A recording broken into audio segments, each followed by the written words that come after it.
Welcome to the Daugherty Water for Food podcast.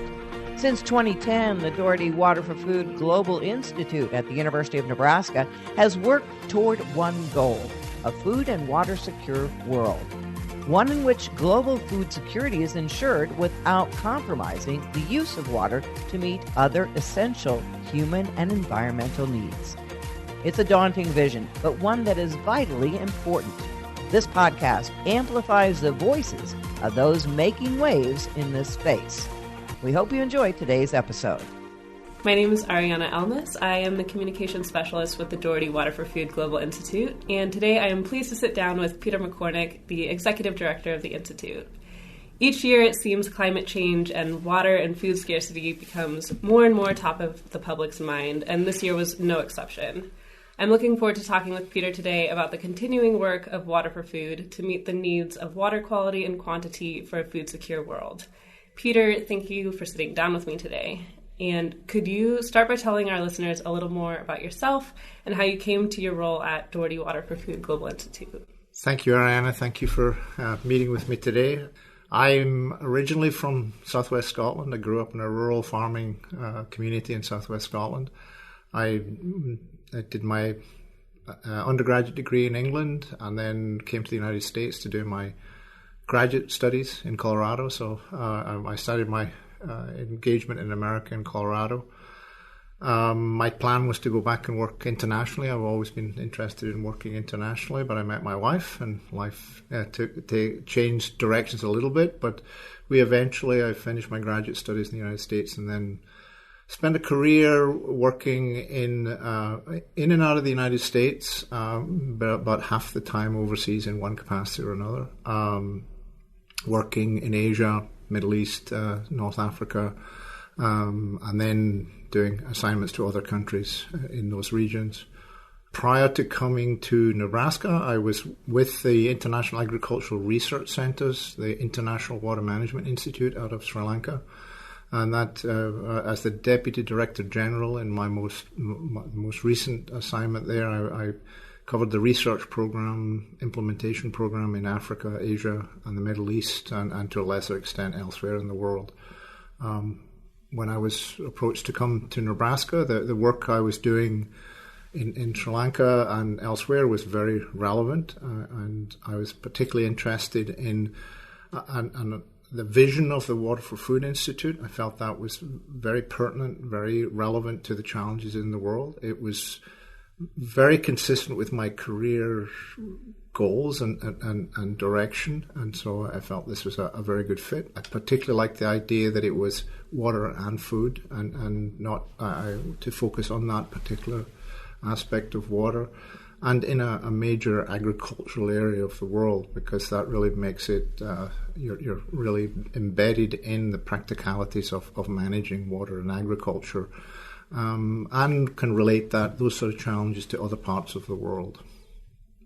To anyone who has not been here before, Nebraska might sound a bit of an arbitrary location for this type of work, and you just touched on it a bit, but Nebraska is actually a huge strength for DWFI. And its work in both water quality and quantity. Could you talk a little bit more about that? Yes, as I already mentioned, the agricultural piece of this is very relevant. And Nebraska has a long history. It's been fundamental to the establishment of the state is agriculture, and has a history of developing agriculture and innovating and intensifying agriculture to produce more crops, more animal protein for a growing population. And then what perhaps people don't know as well, a lot of people associate Nebraska with crops and with beef. But what also in Nebraska is Nebraska has been a leader in water management, and particularly addressing the challenges around the sustainability of water management. Initially, it was the surface water, the Platte River that rises in Colorado and comes down through the state. That's the early settlers into this part of the world. In fact, the indigenous people here used that water resource. But then the early settlers, the farmers, began to develop that and divert that for irrigation. And then the advent of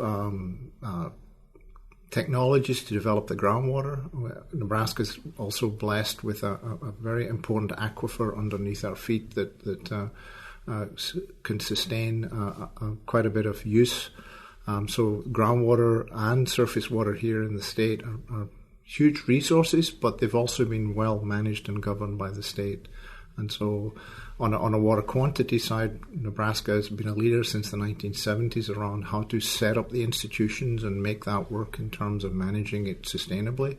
On the water quality side, this is more of an emerging issue in the state, and the state has been monitoring that very carefully.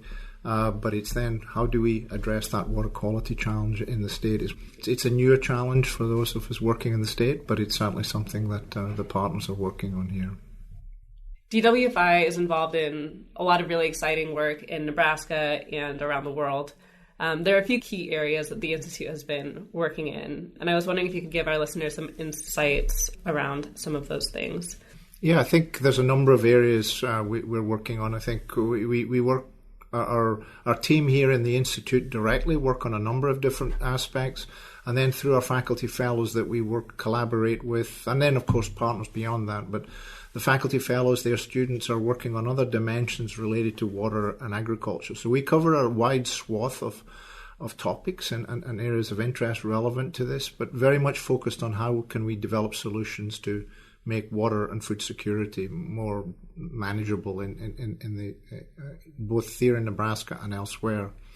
I think some of the areas where particularly this past year we've seen progress. I think COVID certainly disrupted some of the work we were doing, and getting access to field work and so forth in 2020 was very challenging. We were able to get more done in 2021, and 2022 was certainly we were back to normal in Nebraska, but overseas, some of our work overseas, those were a little more challenging, but good partners, team in Rwanda, we were able to keep these areas moving forward.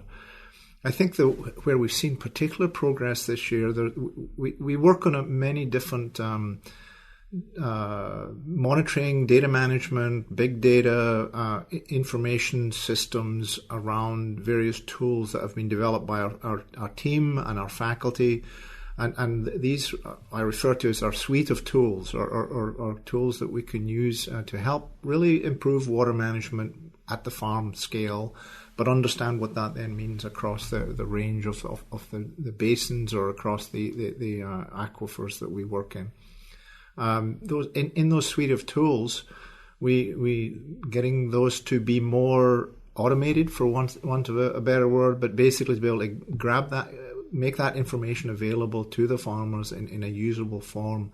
We've seen important progress in that area, and in their application, and through different projects, we've had more opportunities now to actually use those tools in a wide variety of farms in southwest Nebraska, in North Dakota, in parts of Brazil, and where its farmers really get the information we now have generated to be able to make improvements in their water management practices.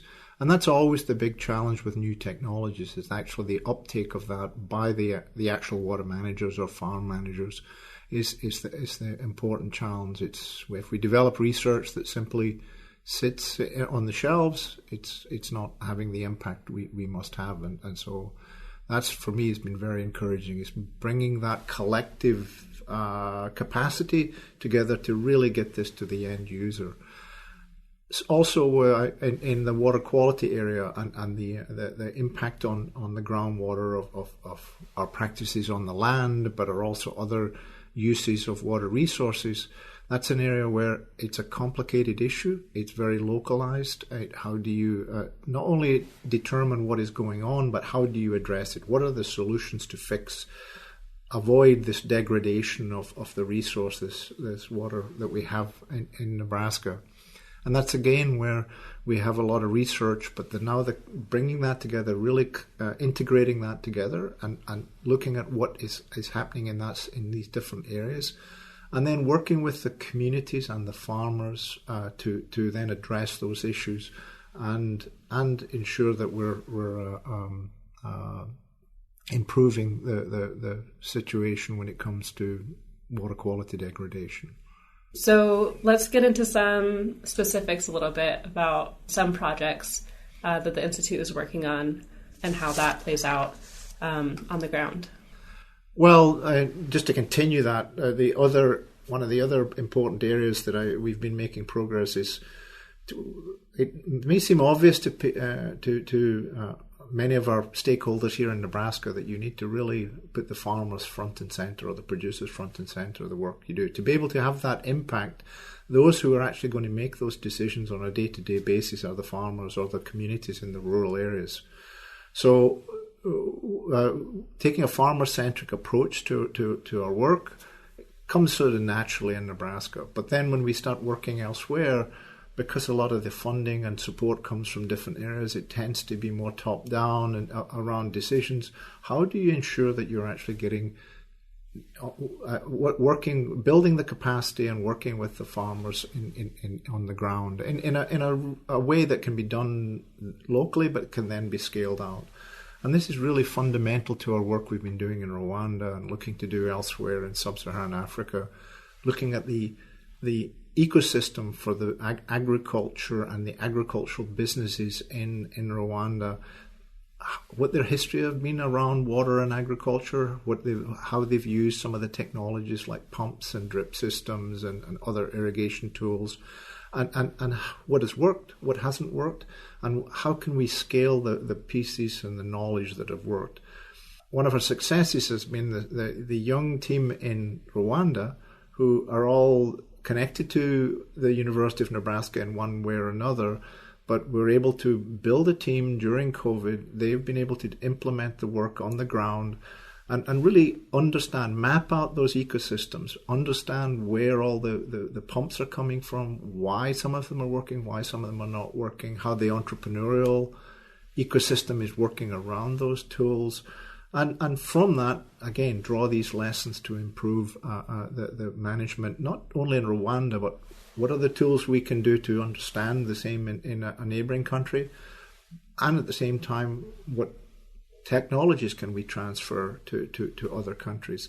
And that has been a real success of it's a very small scale, so they're very different scale from what we work on here in Nebraska, but the same kind of fundamental principle of really making sure that the farm and farm systems are central to the work we do to make sure that the capacity is built in those parts of the ecosystem.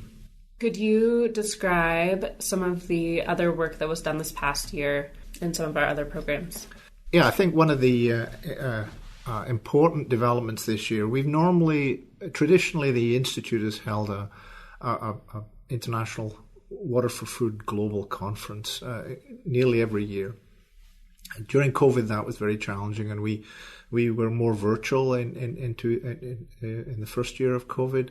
But we wanted to, as we could have opportunities to move back to in-person events, we really wanted to have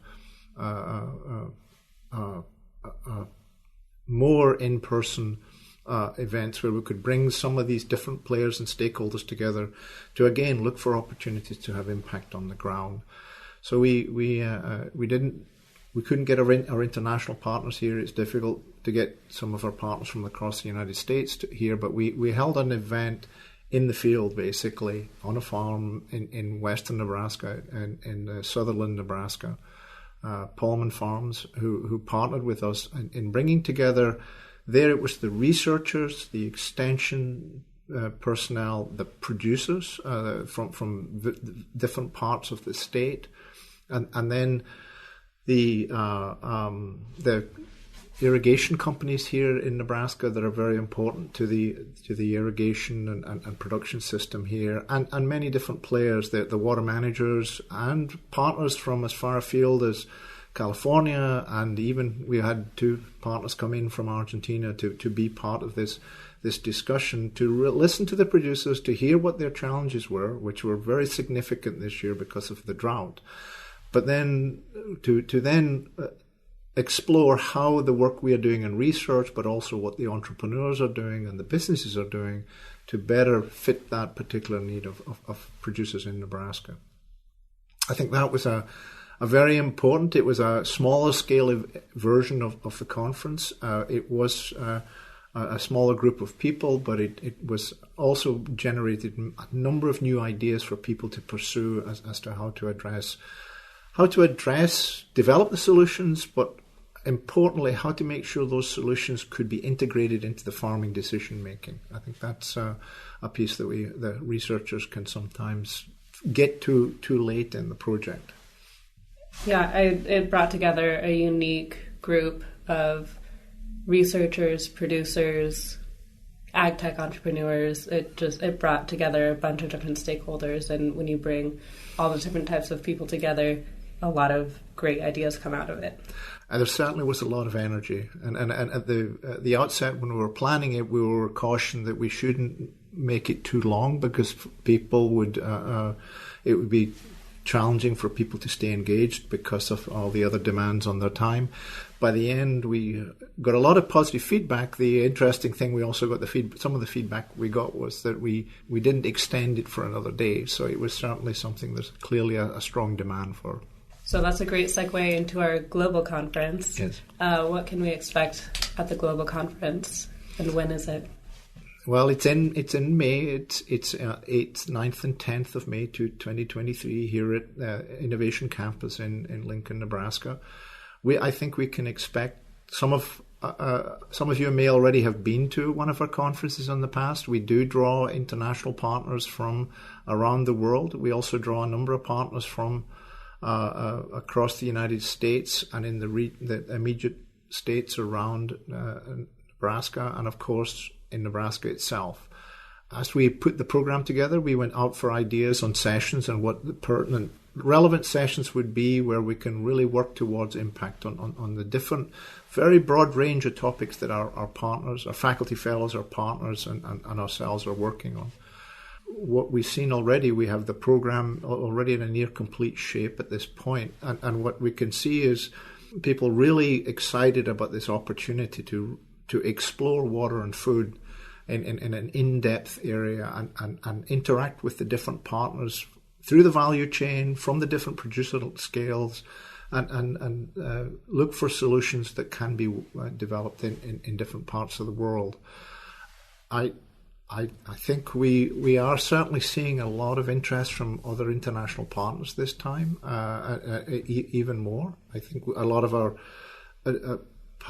partners that we presently work with are certainly working on developing very strong sessions, but we are also seeing new partners emerge very interested in this area, because despite water and agriculture, and agriculture being the biggest user of water in most landscapes, the bringing people together around water and food doesn't happen very often, and certainly doesn't happen at a sort of global level.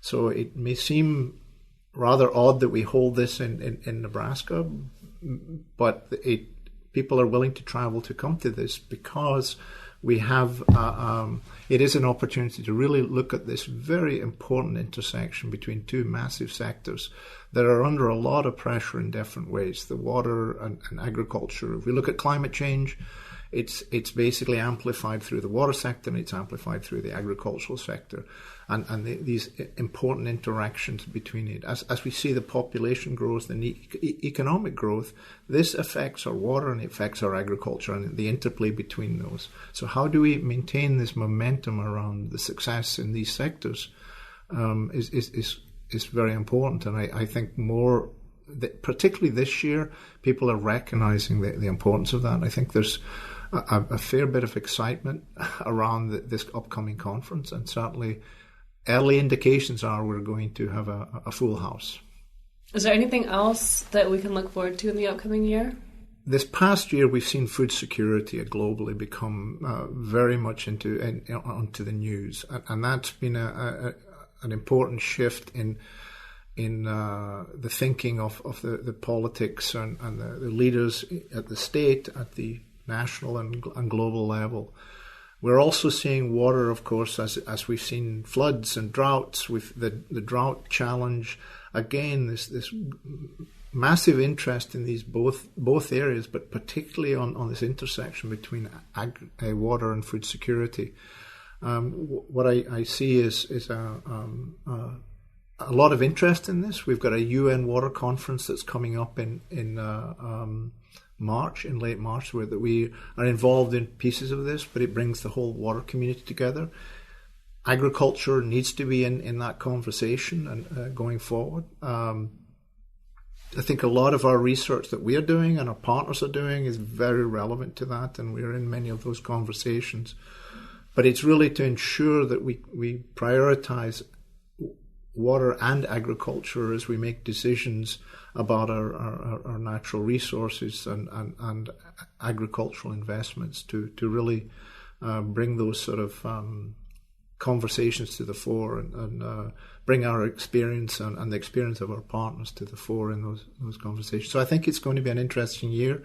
This past year is certainly it's been a challenge to keep up with a lot of the developments and how this is, whether it's been the war in Ukraine and then the impacts on food security in Northeast Africa, the floods in Pakistan in the Indus River, that the floods are debilitating in themselves, but then it delayed the cropping, planting, and it's created a big food security challenge for Pakistan.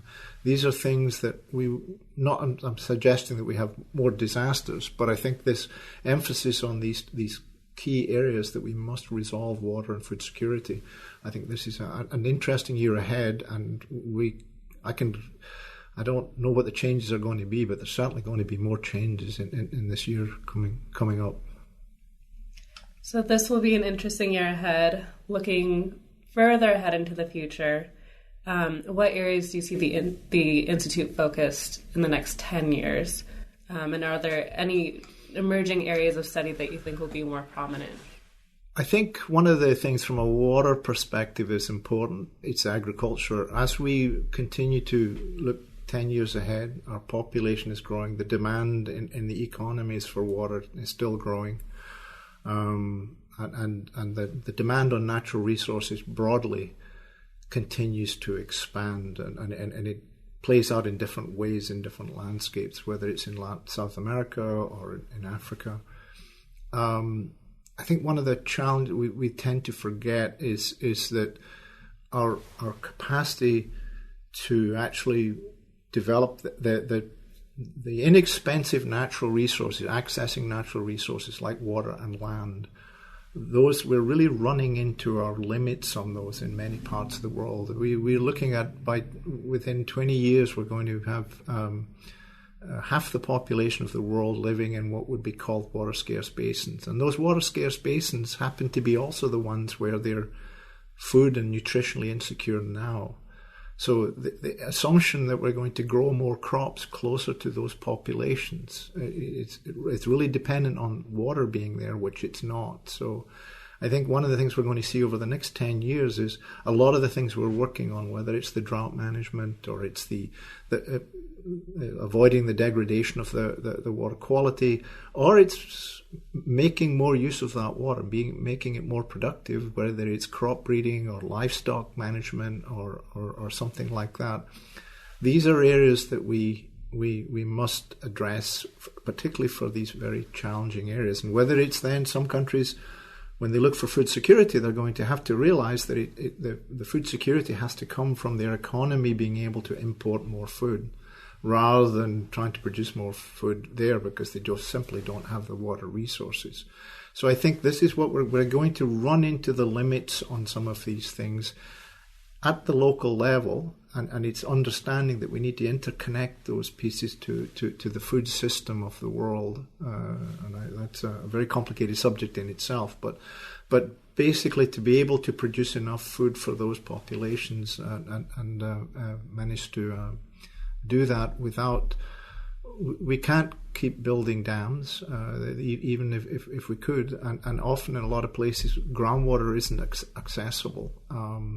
We have used up the opportunities with low-hanging fruit in terms of developing our natural resources, but it's basically doing more with less in a lot of these locations. How do we increase the productivity of that water resources? not intensifying where we haven't intensified before. One of our faculty fellows, one of the areas he's worked on extensively is on yield gap analysis. And that yield gap, where are those yield gaps? Where are they in certain parts of Indonesia? Where are they in parts of Ethiopia? And where can it be intensified to produce more with that resource that they're developing there? So you can produce locally without expanding into remaining forests and so forth. But then again, what are the other areas? How do we manage this elsewhere where they don't have that opportunity to increase productivity? How do we then address that? So these are the things in 10 years. What I'm trying to say, it's a long way of saying we will be doing more of the same. But I think an important thing is, what are the issues for us to be working on, but how to translate that into the actual impact in the context we're working in. And I think so the impact on the ground will be something that we will need to adjust to. And of course, we will have changes. We will have things like what has happened with Ukraine, where you get a major production system going out of the global markets. How do you address that? What are the knock-on effects to that? So these changes we need to be able to respond to. And our work will continue and our vision will continue, but the specifics of what we work in will have to adapt to the actual demands made by Mother Nature. Well, there are certainly a lot of big questions and challenges that will require a lot of creativity and innovation to meet the call in the next 10 years. Well, I think that's all that we have time for today. But Peter, thank you so much for joining me today. And it's been a pleasure to catch up on the Institute and what's going on. And for our listeners who would like to see a copy of our annual report, you can do so at go.unl.edu/annual report. Or you can also see Peter's end of the year video at go.unl.edu/2022 year. Thank you to our listeners and for tuning in. And Peter, thanks again. Thanks for joining us this time on the Daugherty Water for Food podcast. Make sure to visit our website, waterforfood.nebraska.edu, to view show notes or subscribe so you don't miss future episodes.